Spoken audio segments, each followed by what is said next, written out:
It's Rockin' Larry Lockin' with the Little Blue Guru from Pleiades, channeling him. I've got three questions this week that were mailed in. The first one we're going to get right off the bat here. We're going to go right to it. The first question is, Little Blue Guru. Okay, this comes right here. This one comes from, that's right, Allison in Pawtucket, Massachusetts. Little Blue Guru, why does life exist? Life exists. From a creational standpoint, in a scientific perspective, life exists because of a natural process of wanting to replicate manifestations of one's own self and one's own thoughts. With similar DNA patterns, encodes, essentially, life persists, dear souls, because it has the ability to reproduce, overcome, adapt to its inherent environment or a new environment at times, allowing it to continue to thrive through generations and build and develop and evolve. Wildlife exists in a broader philosophical sense.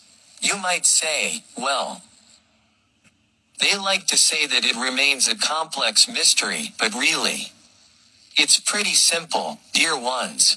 It's just creation manifestations. Creation, manifesting itself over and over again. You might say,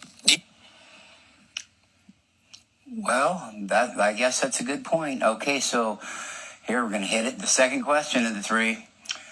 Little Blue Guru, is the universe always expanding? Does it ever stop?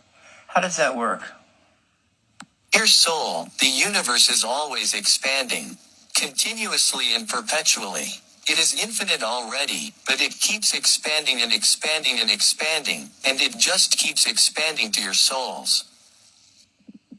It's really simple. In some forms, in some ways.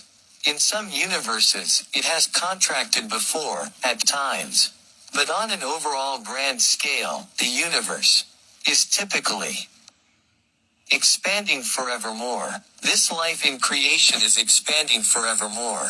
Manifestations of new creations will continue to permeate forevermore. We hope that answered your question, dear soul.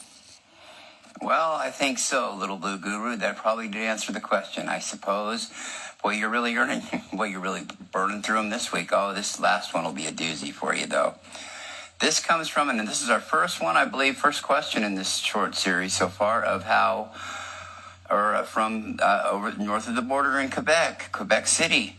This is from Quinn in the great French province of Quebec. Well, I guess it's a French province. They speak French there, I think all Canadians do. But, here we go. We're going to go ahead and ask Little Blue Guru. Oh, boy, Little Blue Guru, hold on to your seat for this one. Little Blue Guru, what I would like to know is this. What Quinn would like to know, and I'd kind of like to know, too. I've often wondered.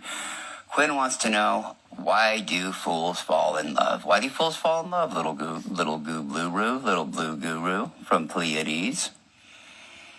Love is a very powerful emotion, dear souls. Of course, you could look at it like this. Why do fools fall in love? That could also apply. That love makes people ignore potential problems. That your souls, we are all looking for love. We all should have somebody to love. Somebody who loves us. Love is the most powerful energy there is. It really is all about love. So, is it really that foolish to fall in love? Or is it just that circumstances can sometimes get in the way, especially in a dense reality, like 3D Earth? Something to think about, how, dear souls. Well, thank you, Little Blue Guru. Yes, thank you, Little Blue Guru. He likes to pat himself on the back. I think so, too. I think, man, when you first fall in love, that emotion is so strong, and I think the 3D life can bog that down after a while. Complacency sets in, and you got the real life to deal with down here in this 3D density. But, man, I'll tell you, being the addict I am, and it's a good thing for me, that love drug, that love, when you first are in love, man, there's nothing like it. There is nothing like being in love at first. Man, I'll tell you what, it's a good thing for me they don't bottle that shit. Because it'd be a double shot of that every goddamn time. It is just something. It's the best. They talk about a natural high. It's the best drug there is, though, as far as I'm concerned. But the Little Blue Guru with these questions, I swear.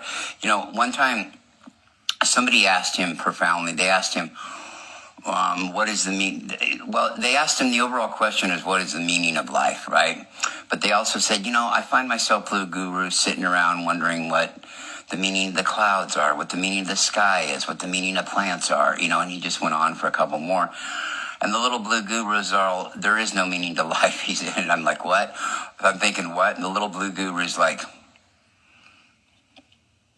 well, think about it. When everything's going good and you got things going on, are you sitting there thinking about and contemplating the meaning of life? No, you're just going with the flow and you're going with existence. Of course, his explanation though was a little bit more detailed than that, but still, same kind of thing, same kind of concept. He was just, when you're not depressed and dwelling on things like that, when things are going good for you and you're not, well, are you sitting there thinking about it? No. Now, and as far as I'm concerned, when you're depressed and everything, does that change your opinion and go, oh, well, man, I'm not going to dwell on these things anymore? Not necessarily, but when you think about it, it just is. Some things just are. I really believe it, and it just is. Some of these questions are like the most philosophical, yet they're the most mundane at the same time. It's a kind of a quandary of the perfect yin and yang for questions, really, but that was your little Blue Guru from Pleiades, and I am, of course, as always, your delicious DJ, your late night, your main attraction, your double feature, hey, I'll even be your late night feature, girls. No, I'm kidding. I'm cool. But anyway, this is Rockin' Larry Lockin', and I'll holler at you in a minute.